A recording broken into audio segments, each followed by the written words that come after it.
श्रीमद् भगवद गीता का अर्जुन विषाद योग नामक जो पहला अध्याय है,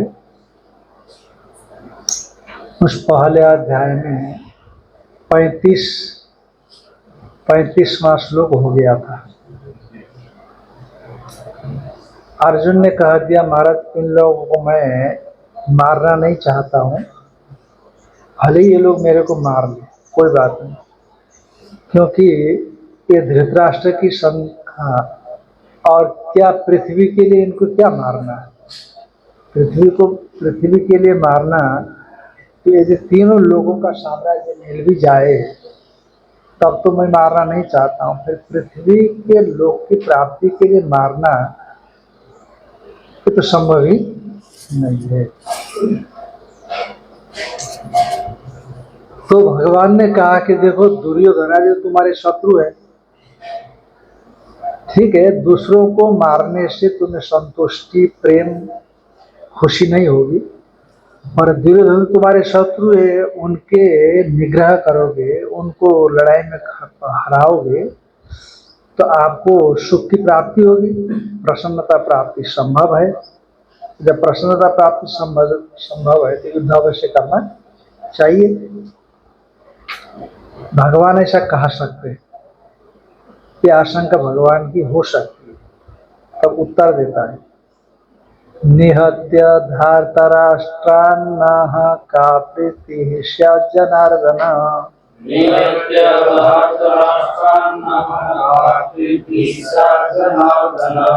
पापमेवाश्रयेद् अस्मान् हत्वैतानाततायिनः।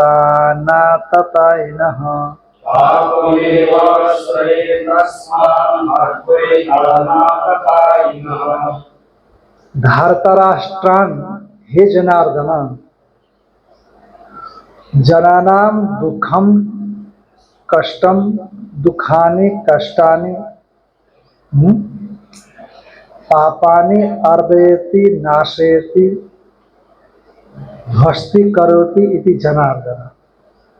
जनानां भक्तानां दुखानि कष्टानि अर्दयति नाशयति इति जनार्दन। जो भक्त लोग होते हैं उनके निकट आए हुए उनके पापों को, उनके कष्टों को क्या करता है, वो नष्ट करता है, इसलिए वो जनार्दन कहलाता है। ये जनार्दन धार्तराष्ट्रान् निहत्य, ये धृतराष्ट्र की संतान धार्तराष्ट्र हो गए, उन धार्तराष्ट्रों को मार करके क्या प्रीति न, हम लोगों को क्या क्या प्रीति मिलेगी। ये जो दुर्योधन आदि है ना, भगवान ने कहा कि यदि तुम दुर्योधन को निगृहित नहीं करोगे तो वही तुम्हें निगृहित करेंगे, है कि नहीं, फिर तुम दुखी हो जाओगे। तो कहा इनको निगृहित क्या करें। ठीक है, ये दुर्योधन आदि पापी है, इसमें कोई संशय नहीं है, और हमने कोई दोष नहीं किया, कोई पाप नहीं किया है। यदि युद्ध भूमि में भले हम लोगों को मारते हैं तो मारे, और क्या कर सकते, पाप को प्राप्त करेंगे। निर्दोषों को मारना तो पाप का भागी बनना है ना। हमने तो कोई पाप नहीं किया है, पर यदि हम निर्दोषों को मारते हैं वो लोग, तो ठीक है, मार करके पाप का भागी बने, पर हम उनको मारना नहीं चाहते।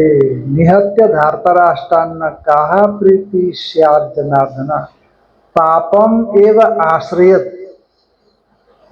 अस्मान् हत्वा एतान् आततायिनः। ये जो आतताई है ना, दुर्योधन आदि कैसे हैं, आतताई। आतताई किसको बोलते, टिप्पणी में दिया है नीचे, अग्निदो गर्दश्चैव शस्त्रपाणिर्धनापः क्षेत्र दारा पहारी च षडेते आततायिना। ह्याततायिना होना चाहिए, षडेते ह्याततायिना। जो आग लगा देने वाला हो, जिसे पहले बहुत होता था, किसी के खेत में आग लगा देना, किसी के घर में चुपके से आग लगा देना, ये बहुत चलता था पहले, दुश्मनी निकालते समय। और गरद माने जहर पिला देना। राजाओं के षड्यंत्र बहुत होते हैं। जहर कन्या ही हुआ करती थी पहले, बड़ी सुंदर कन्या को जहर कन्या बनाते थे, विष कन्या बनाते, विष कन्या।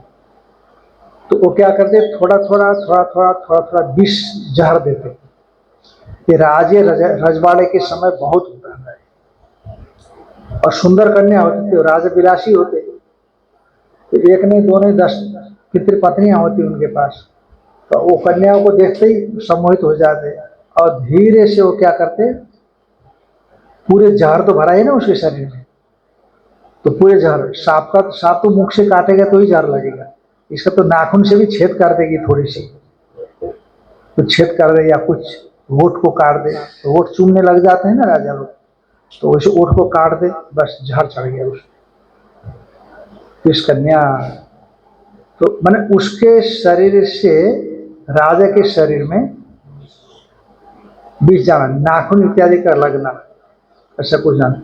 पर इसके शरीर में भी कुछ चोट तो होनी पड़ेगी ना, उसके शरीर में तो चोट होना ही पड़ेगा, पर इसके शरीर में भी कुछ ना कुछ, या थूक थूक में भी होता होगा जहर, थूक में भी जहर होगा, पूरे शरीर में जब जहर है तो थूक में भी जहर होगा। तो ऐसा ऐसा करके मार देते।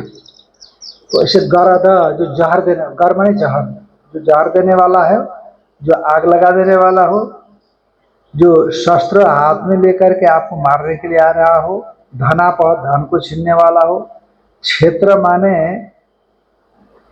माने खेत, पहले खेत दबाते थे ना लोग, दारा पहाड़ी, पत्नी का भी हरण कर लेते थे लोग।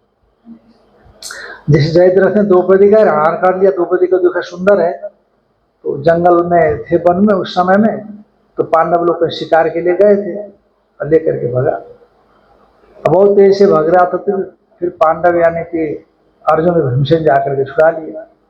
ऐसा तो ये आतताई माने जाते हैं 6: अग्निद, गरद, शस्त्रपाणी, धनापह, क्षेत्रापहारी, दारापहारी च। और उनके आतताई के विषय में कहा है, आतताइनम आयांतम हन्या देवा विचारेण। आते हुए यदि आतताई घोषित है, पक्का है, तो वो आ ही रहा है, बस कुछ विचार किया ना, उसको निपटाई दो। नातताई बधे दोषो, आतताई के बध में कोई दोष नहीं है। हंतु भवति कश्चन, मारने वालों को कोई दोष नहीं होता। आतताई के बध में मारने वालों को कोई दोष नहीं होता, ऐसा कहते हैं। तो इसलिए इन, यद्यपि ये लोग आतताई, इसमें कोई संशय नहीं है, हाँ, अत्यंत शोचनीय दुर्योधनादि, तो इनको भी मारेंगे तो कुछ न कुछ पाप तो लग ही जाएगा अपने को, हाँ, कुछ न कुछ पाप तो लग ही जाएगा, पाप है ना, तो मारना है तो कुछ न कुछ अहम भाव है, अहम भाव से पाप आ ही जाता है, इसलिए हम इनको नहीं मारेंगे।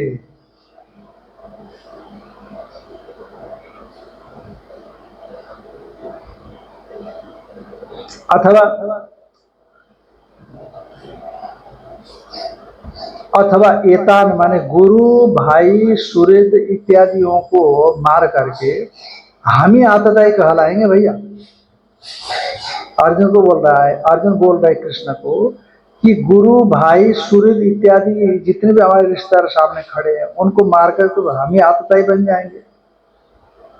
इसीलिए इनको मार करके उनके मारने से प्राप्त होने वाले पाप के भागी हम आतताई हो जाएंगे, तो हमको ही पाप लगेगा। इसलिए युद्ध से उपरमणम, हमारे लिए युद्ध से हटना ही श्रेयस्कर है। पापम एवं आश्रित अस्मान, माने हम लोगों को पाप ही लगेगा। एतान आतताइना, इन आतताइयों को मार करके क्या होगा, पाप ही लगेगा हम लोगों को। अथवा ऐसे समझना, अथवा एतान, इन गुरुओं को मार करके हम आतताई बन जाएंगे, और फिर हम आतताई होंगे तो हम आतताई को ही पाप क्या करेगा, आश्रित करेगा, आश्रय करेगा। ये अर्जुन को ये जो मोह से ये चीज क्षमा दया जैसा आया है, मोह से आ रहा है कि विवेक से आ रहा है? मोह, विवेक कैसे होता है? विवेक में जब धर्म युद्ध है तो विवेक कैसा? मोह से आ रहा है ना भाई। राजा के लिए इन स्वधर्म निधन से परधर्म भयावह स्वे स्वे कर्मण्य विरत संसिद्धिम लभते नर स्वकर्मणा तम अभ्यर्थ सिद्धिम विन्दति मानव स्वधर्म निधन श्रेय परधर्म भयावह। इतना गीता में भगवान ने कहा है आगे जाकर के। और अर्जुन का तो स्वधर्म है युद्ध लड़ना, है कि नहीं? ऐसे दुर्योधन से युद्ध थोड़ी लड़ रहा है वो भाई। छल कपट करके इनको राज्य नहीं दिया और वो छल कपट को भी इन्होंने स्वीकार कर लिया। ठीक है, तुम्हारे छल कपट को भी हम पूरा कर देते हैं। पूरा करके आकर के राज्य मांगा तब भी तो नहीं दिया ना। तो इसलिए राज्य को क्या करते, छीन लिया। पत्नी का हरण तो किया ही था और जहर तो दिया ही था। धनुष क्या नाम, शस्त्र पाणी तो है ही। धन का भी अपहरण किया था, क्षेत्र के दार, ये सब पूरा आतत आई है दुर्योधन। कौरव जो है ना पांडवों की दृष्टि से पूरी तरह आतत आई है। और आतत आए ना आयंतम हन्यादेवा विचारे, बिना विचारे आते हुए आतताई को मार डाले। क्योंकि नातताई बधे दोषो हंतुर्भवती कश्चन। आतताई के वध में मारने वालों को कोई दोष नहीं लगता, लौकिक दोष नहीं लगता होगा। और लोग कर्तृत्व अभिमान से कर रहा है ना, इसलिए कुछ ना कुछ दोष तो आ ही जाएगा। स्वामी जी, यहाँ अर्जुन को अपनों के प्रति प्रेम भाव भी आता है, तो यहाँ प्रेम लिया जाए या मोह लिया जाए? प्रेम मोह लिया जाए, मोह लिया जाए। ये मेरे लोग हैं, इनका मैं हूं। कर्तव्य में मोह नहीं होता, कर्तव्य में।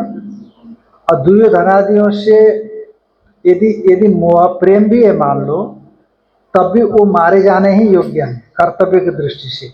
और व्यक्ति कर्तव्य प्रधान है यहाँ पर। अरे विश्वकरी राखा क्या बोलते हैं, कर्म प्रधान विश्वकरी राखा सो तस फल पावा।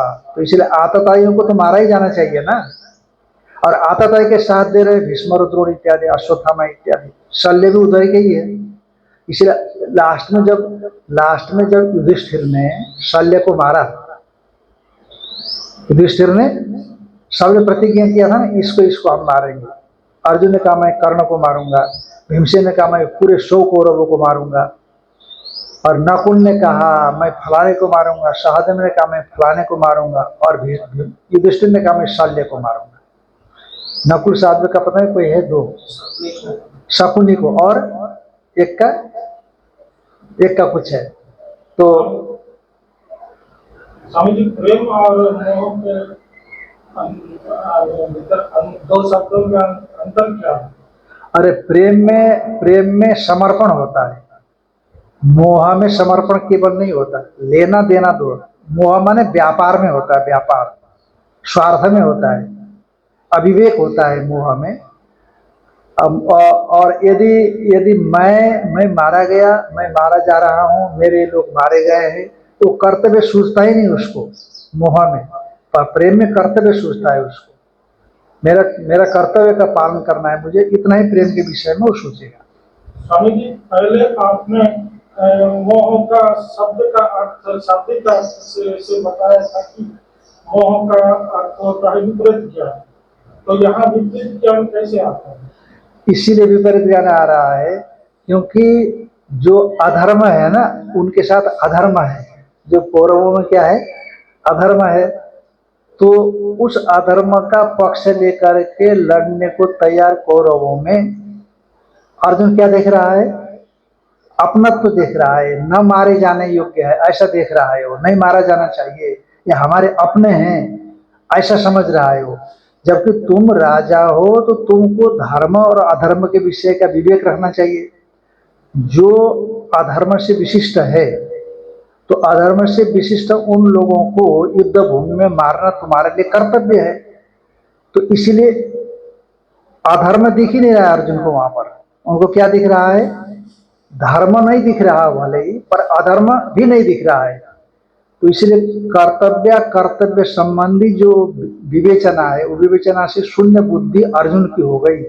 इसलिए अर्जुन को क्या हो गया, अब मोह में यही होता है, कर्तव्य और अकर्तव्य संबंधी जो निर्णय होता है और मोह उसमें मोह में नहीं होता, इसलिए मोह का मतलब विवेक का अभाव माने मूढ़ता, ऐसे भगवान भाष्यकार आगे जाकर का अर्थ करेंगे।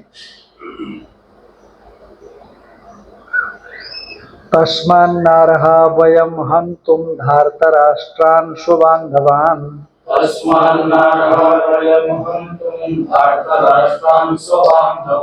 स्वजनं हि कथं हत्वा सुखिनः श्याम माधव।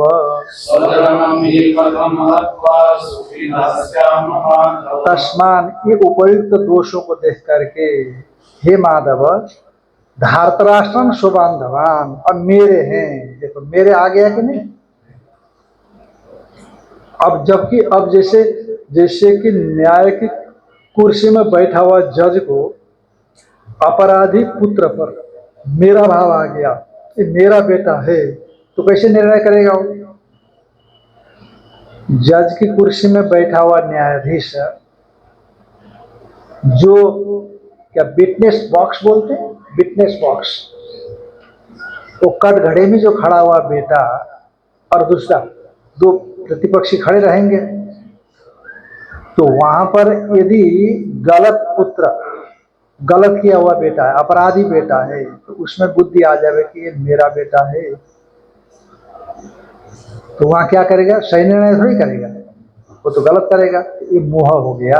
डॉक्टर का भी दृष्टांत देते हैं इसमें, डॉक्टर अपने रिश्तेदार बेटे का ऑपरेशन खुद नहीं कर पाता। हाँ, ऐसा बोलते हैं वो भी, और मोह का प्रबलता रहती होगी, जो भी रहता होगा। एक हमारे स्वामी थे ब्रह्मचेतन जी करके, आप लोगों ने शायद ये थोड़ा सुने होंगे। ब्रह्मचेतन जी राजस्थान के थे और अच्छे खासे पढ़े लिखे थे और बहुत ही तेज दिमाग, बहुत तेज दिमाग। तो पंजाब में गए तो पंजाब में उन्होंने खूब जमा लिया, कहीं पर मस्जिद बना दिया, कहीं पर वो गुरुद्वारा बना दिया। तो अटल बिहारी वाजपेयी जी गए वहां पर, तो उनका उस क्षेत्र में इतने ख्याति देख करके स्टेज से उनका नाम भी लिया था, बता रहे थे।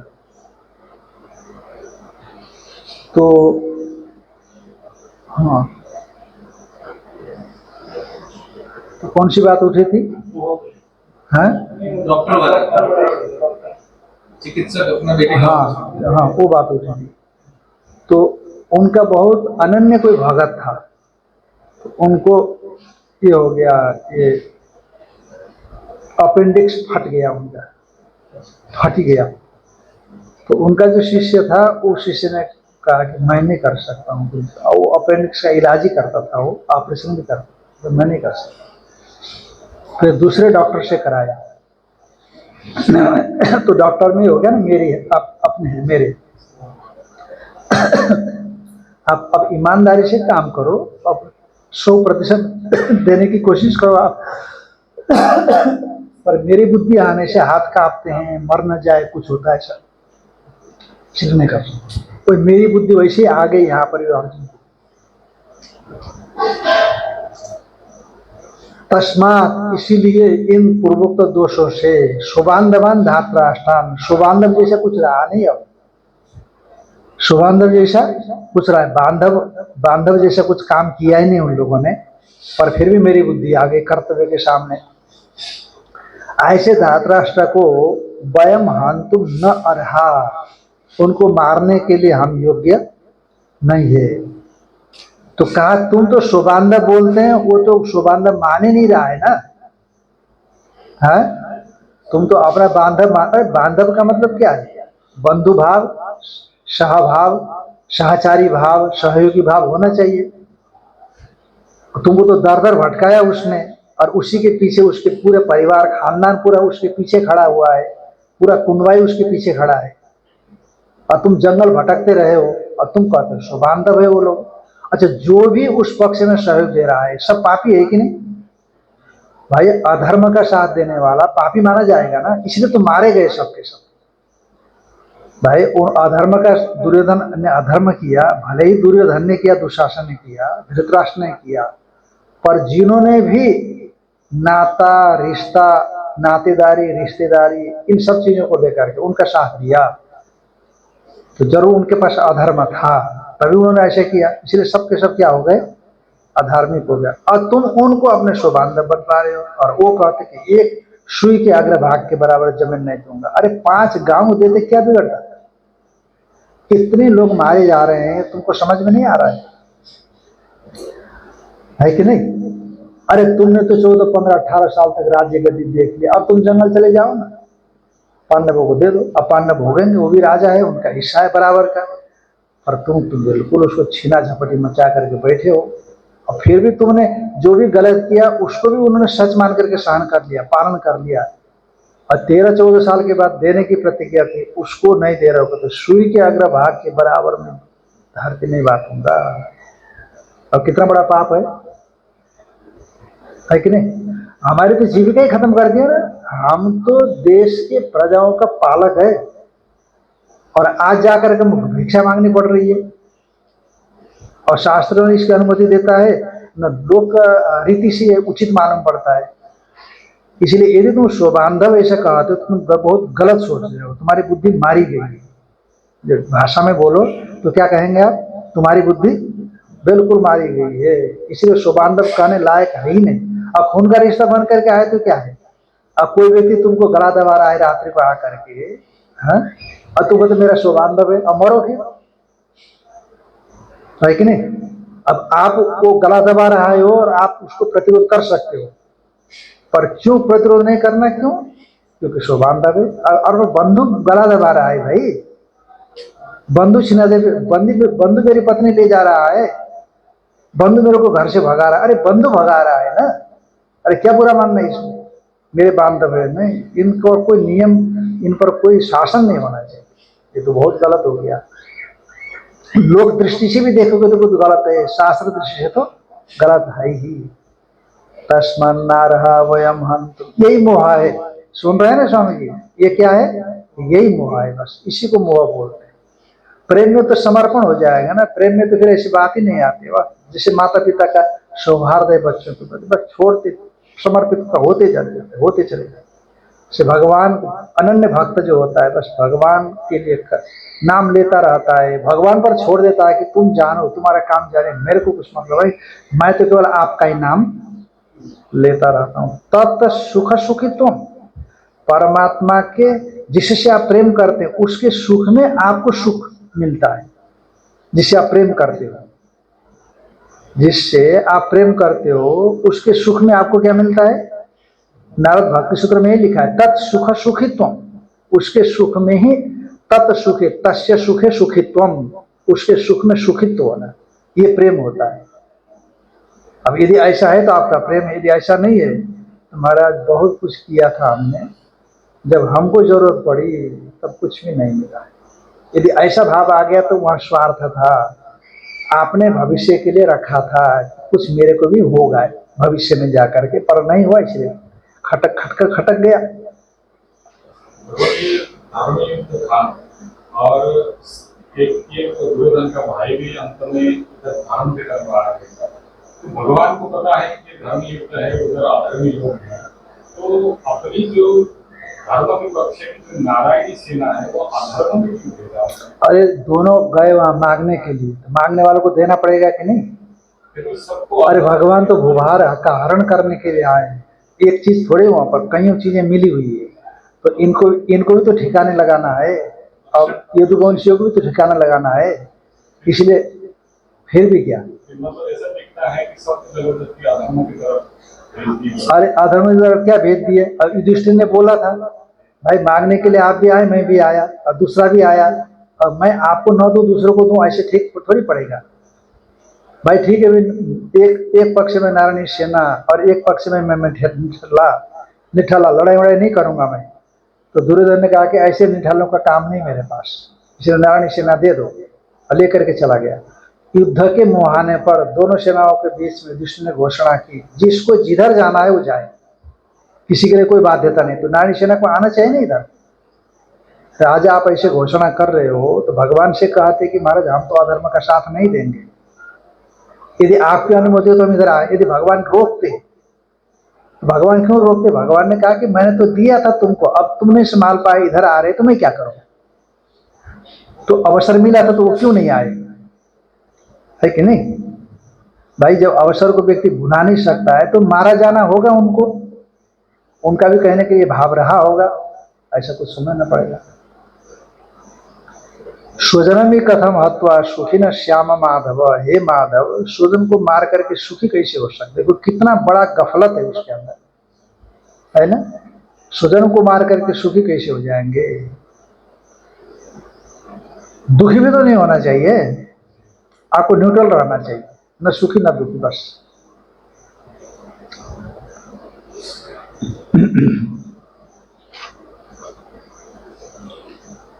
यद्यप्येते न पश्यन्ति लोभोपहत चेतसः,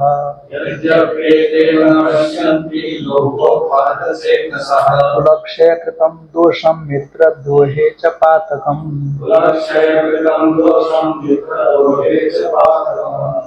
यद्यपि एते दुर्योधनादय लोभोपहत चेतस, लोभ से आक्रांत चित्त वाला होने से, न पश्यंती क्या नहीं देखते हैं, कुलक्षय कृतम दोषम, कुल के क्षय से होने वाला दोष अभी बताएंगे एक एक करके नीचे। और मित्र द्रोह, मित्र के साथ द्रोह करने पर होने वाले पाप तक को भी नहीं देखते। अब देखो, अब मित्र है, अश्वत्थामा हमारे मित्र है, पर क्या करे, दुर्योधन का खाया है, राजा रहा है, और हमारे साथ द्रोह कर रहे हैं, उधर से लड़ रहे हैं। और भी बहुत कुछ मित्र हो सकते हैं। मित्र द्रोह से होने वाले पातक और कुल के क्षय से, अब कुल का नष्ट, कुल नष्ट हो जाएंगे मान लो, तो स्त्रियां क्या करेंगे आगे बताएंगे, सब इधर उधर हो जाएगा, भ्रष्टाचार फैलेगा, कदाचार फैलेगा, दुराचार फैलेगा। तो ये दोष को ये लोग नहीं देख रहे हैं। युद्ध भूमि में इतना सेनाओं को इकट्ठा करके रखे हैं, मरना तो है ही निश्चित रूप से, तो मरेंगे तो जो बचे हुए हैं वो भी बेचारे कितने दुखी रहेंगे, और फिर जो कदाचार दुराचार फैलेगा वो तो अलग से। कथम न गेयमस्माभिः पापादस्मान् निवर्तितुम्, कुलक्षय कृतं दोषं प्रपश्यद्भिर्जनार्दन।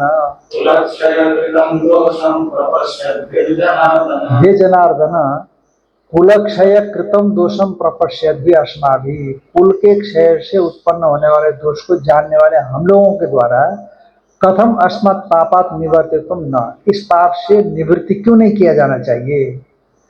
क्योंकि कुल के क्षय से होने वाले आगे भावी जो दोष दिख रहे हैं, वो दोष भले ही इनको न दिख रहा, पर हमको, हम भविष्य दृष्टा हैं और हम समझदार हैं, इसलिए हमको दिखाई पड़ रहा है। अतएव इस पाप से हमको क्या होना चाहिए, निवृत्त हो जाना चाहिए। कुलक्षये प्रणश्यन्ति कुलधर्मा सनातनाः, धर्मे नष्टे कुलं कृत्स्नम् अधर्मोऽभ्युत्थितः। कुलक्षये प्रणश्यन्ति कुलधर्मा सनातनाः, जो कुल धर्म है, सनातन कुल धर्म है, अग्नि ज्योतिषोम इत्यादि, अग्निहोत्र इत्यादि, संध्या बंदन इत्यादि सब के सब लुप्त हो जाएंगे कुल के नष्ट होने पर। कौन करेगा? पत्नी अकेली थोड़ी करेंगी। अब पुरुष तो युद्ध के मुहाने पर खड़ा हुआ है, मारा ही जाना है उसको, निश्चित है, पक्की बात है। बचा भी कौन? कितने बचे बताओ? 5 पांडव बचे, और कृतवर्मा, कृपाचार्य और अश्वत्थामा, बस इतना ही बचे। और कौन बचे? 3 5 3 8 लोग बचे, और तो कोई बचा ही नहीं पूरे 18 अक्षौणी सेना में। कितने पशु जानवर हैं, जानवर प्रेमी होते आज के जैसे तो वो लोग बड़ा विद्रोह करते, लेकिन जानवर पे तो मत ले जाओ। तो कहा धर्मे नष्टे कुलं कृत्स्नम, धर्म के नष्ट होने पर संपूर्ण कुल ही अधर्म से अभिभवती, अधर्म से आक्रांत, अधर्म से दबाया जाएगा। अधर्माभिभवात् कृष्ण प्रदुष्यन्ते कुलस्त्रियः, स्त्रीषु दुष्टासु वार्ष्णेय जायते वर्णशंकरः। अधर्म के बढ़ने से कृष्ण कुल की स्त्रियां प्रदूषित हो जाएंगी, और स्त्री के प्रदूषित हो जाने पर हे शंकर, हे कृष्ण, वर्ण शंकर उत्पन्न होता है। वार्ष में वृष्णि वंश में उत्पन्न होने वाले होने से भगवान को क्या बोलते हैं? वृष्णि वंश से भव इति वार्ष्णेय, हे वार्ष्णेय, वर्ण शंकर उत्पन्न होता है। वर्ण शंकर को बड़ा पापी कहा है, वर्ण शंकर को अच्छा नहीं मानते। आजकल तो मिक्स करके पैदा कर देते हैं और बड़ा बुद्धिमान होता है ऐसा मानते हैं, और पहले वर्ण शंकर को अच्छा नहीं माना जाता था। शंकरो नरकायैव कुलज्ञानां कुलस्य च संकरो नरकायैव कुलज्ञानं कुलस्य च पतन्ति पितरो हेषां लुप्तपिण्डोदकक्रियाः वदन्ति पितरो येषां लुप्तपिण्डोदकक्रियाः कुलज्ञानां कुलस्य च, कुलघातियों के कुल, कुलघातियों का और कुल का, कुलघाती जो कुलघाती होते हैं उनका जो शंकर होगा ना, वर्ण शंकर, वो नरक के लिए होता है, और कुल का जो शंकर होगा वो भी क्या होगा, ये नरक के लिए ही होता है। माने वर्ण शंकर वो पिंडदान इत्यादि नहीं कर सकता, बोलते अधिकारी नहीं होता, शास्त्र ऐसा बोलता है। पतंती पितरो हेशाम, इसके पितर भी गिर जाते हैं। अब क्योंकि वो उनको मिलेगा नहीं ना वहां पर, जो स्वधा करके जो पितरों को दिया जाता है तर्पण इत्यादि, वो देने का अधिकारी ये नहीं रहेंगे, देंगे तो मिलेगा नहीं। ये तो बड़ी विलक्षण बात है। अब देखो, अब जैसे मान लो कि नहीं, हम क्यों नहीं कर सकते हैं, ये सवाल आता है ना आजकल। तो मनुष्य सब समान ही है, यहाँ भी लहू बह रहा है, वहां भी लहू बह रहा है, 5 तत्वों का शरीर, ये भी 5 तत्वों का शरीर जो बड़ा शंकर है। तो हम वो कर सकते, हम नहीं कर सकते हैं। हाँ करो, पर उसका फल नहीं मिलेगा तो करना व्यर्थ हो जाएगा। फल की गारंटी कौन देगा, है ना। अच्छा, पिंडदान इत्यादि तो शास्त्र के हिसाब से ही किया जाएगा। और क्योंकि आप पिंडदान कर रहे हो शास्त्र के बताने से कर रहे हो ना, नहीं तो पिंडदान को कौन समझता है, कोई नहीं समझता। तो शास्त्र के हिसाब से कर रहे हो और शास्त्र मना कर रहा है, तो आपका व्यर्थ परिश्रम होगा। जैसे भस्म में आहुति देना, भस्म में आहुति निरर्थक ही है, राख में आहुति डालना निरर्थक, वो भी निरर्थक हो जाएगा। आप भले युक्ति लगाओ कि ये कर सकता है जो अवर्ण शंकर है, तो मैं क्यों नहीं कर सकता हूँ, तो आप करो, पर फल की गारंटी कौन देगा। यहाँ तो शास्त्र है ना, शास्त्र 3 प्रमाणों, कई प्रमाणों में से शास्त्र एक प्रमाण है, इसे प्रत्यक्ष प्रमाण है, अनुमान प्रमाण है, उपमान प्रमाण है, शाब्द प्रमाण है, शब्द प्रमाण है। तो शब्द प्रमाण गारंटी देता है, श्रुति गारंटी देती है, स्मृतियां गारंटी देते हैं, जो ऋषि महर्षि लोग रहे जिन्होंने लिखा, जो त्रिकालदर्शी थे, जानते थे। पर यहाँ कौन देगा। माने शास्त्र के विषय में अलग एक चिंतन होना चाहिए। माने युक्ति मात्र युक्ति से नहीं चलेगा, मात्र युक्ति कहेंगे बुद्धि, तो उसका कोई प्रतिष्ठा नहीं होगी कहीं पर भी जाकर के। पर यदि आप नहीं मानेंगे तो आपका परिश्रम व्यर्थ हो जाएगा। तो शास्त्र ये भी नहीं चाहता कि आप व्यर्थ परिश्रम करें, आपका परिश्रम व्यर्थ जाए, वो नहीं चाहता। और व्यर्थ गया तो फिर क्या फायदा हुआ। शास्त्र तो सबके लिए हित शासक है। पतंति पितरो हेशाम लुप्त पिंडोदक क्रिया, लुप्त पिंड और उदक क्रिया होने से पितर लोग गिर जाते हैं। अब मिलता रहे तो स्थिर हुए ना वहां पर भी, और नहीं मिलेगा तो गिरना ही पड़ेगा। दोषैरेते हि कुलज्ञानं वर्ण शंकर कारकैः उत्साद्यन्ते जाति धर्मः कुल धर्माश्च शाश्वताः।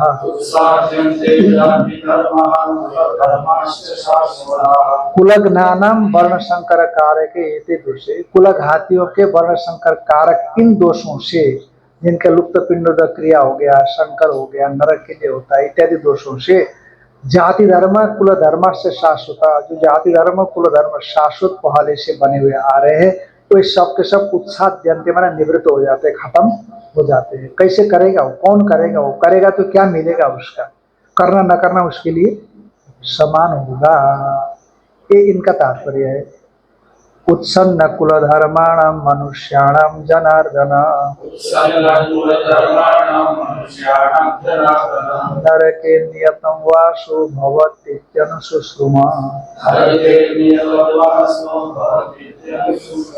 बार बार जनार्दन जनार्दन संबोधन कर रहा है। वो बड़ा परेशान है ना अर्जुन, अभी समय बड़ा व्याकुल चित्त वाला है। इसीलिए जनानाम भक्तानाम आरतिम पीड़ाम अर्दयति विनाशयति जनार्दन है। जनों को, भक्तों को अर्जुन जनार्दन शब्द से संकेत कर रहा है कि मैं तो आपका भक्त हूं ना, और मैं बड़ी पीड़ा में हूँ, मैं मेरी बुद्धि समझ नहीं पा रही है अभी क्या करना है क्या नहीं करना है। जो समझ में आ रहा है मैं बकता चला जा रहा हूँ। पर आप तो अपने भक्तों के आरती पीड़ा मानसिक भी हरण करने वाले है, इसलिए बार बार जनार्दन जनार्दन बोल रहा है। उत्सन्न कुल धर्मण मनुष्याणाम, कोई मनुष्य जिनके कुल धर्म नष्ट हो गए हैं, हमने ऐसा सुना है महाराज, वो नरकम नियतम आशु, निश्चित रूप से नरक में उनका वास होता है, ऐसा कहा। तो धर्म ही खत्म हो गए तो अधर्म ही बचा रहेगा, तो अधर्म से पड़े रहेंगे नरक में। अहो वत महत् पापम कर्तुम व्यवसिता वयम, यद्राज्य सुख लोभेन हन्तुम स्वजनमुद्यताः।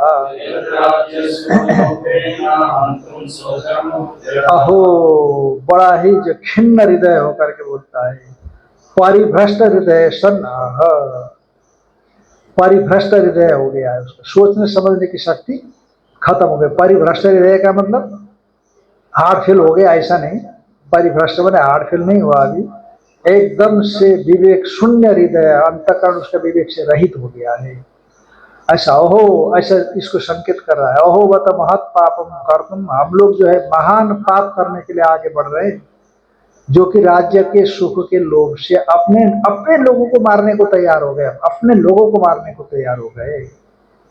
यदि माम प्रतिकारम अशस्त्रम शस्त्रपाणयः, धार्तराष्ट्रारणे हन्युस्तन्मे क्षेमतरम भवेत्। शस्त्रपाणय धार्तराष्ट्रा, शस्त्र हाथ में लिए हुए धृतराष्ट्र के पुत्र, यदि माम अशस्त्रम अप्रतिकारम रणे हन्यु, मैं जो कैसा हूं प्रतिकार से रहित हूं, वो लोग मारना चाहते हैं, मैं कोई प्रतिकार नहीं करूंगा, और मैंने शस्त्र भी मैं नहीं रखूंगा। तो इसीलिए माम अप्रतिकारम अशस्त्रम, शस्त्र शून्य मुझ प्रतिकार रहित को यदि शस्त्र हाथ में लेकर के धार्तराष्ट्रा मन दुर्योधन आदि रणे हन्युरण में मारते हैं, तन्मे क्षेमतरम भवे, वो मेरे लिए कल्याणकारक होगा, पर इनको मारना मेरे लिए संभव नहीं है। अब धृतराष्ट्र बड़े खुश होंगे, और जब उस समय महाभारत का आता था ना, महाभारत ऐसा शक्र खुश है, हाँ संजय बताओ बताओ आगे बताओ संजय कैसा हो रहा है, ऐसे दिखा तो रामानंद सागर का जो सीरियल चला था, अच्छा BR चोपड़ा, हाँ, तो उसमें चला था, तो हाँ हाँ संजय बताओ आगे जल्दी बताओ क्या हो रहा है, ठीक। तो भगवान ने मान लिया ना, कृष्ण ने मान लिया ना उनकी बात को, ठीक हो गया, बहुत अच्छा, अब मेरे बेटे को जगह वो राज्य मिल गया है, अब पांडव लोग फिर कहीं फिर वनवास में चले जाएंगे, कोई बात नहीं, बड़ा खुश दिखाता था उस समय वो।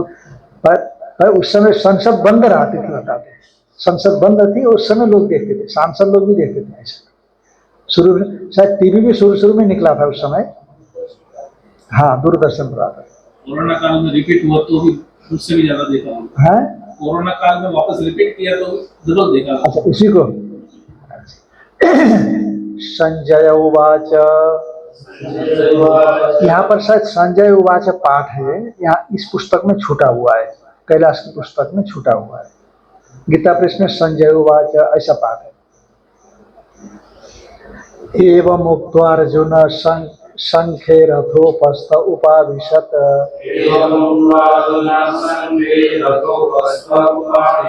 विसृज्य शशरं चापं शोक संविघ्न मानसः। संजय बोलते हैं कि हे राजन, इस प्रकार से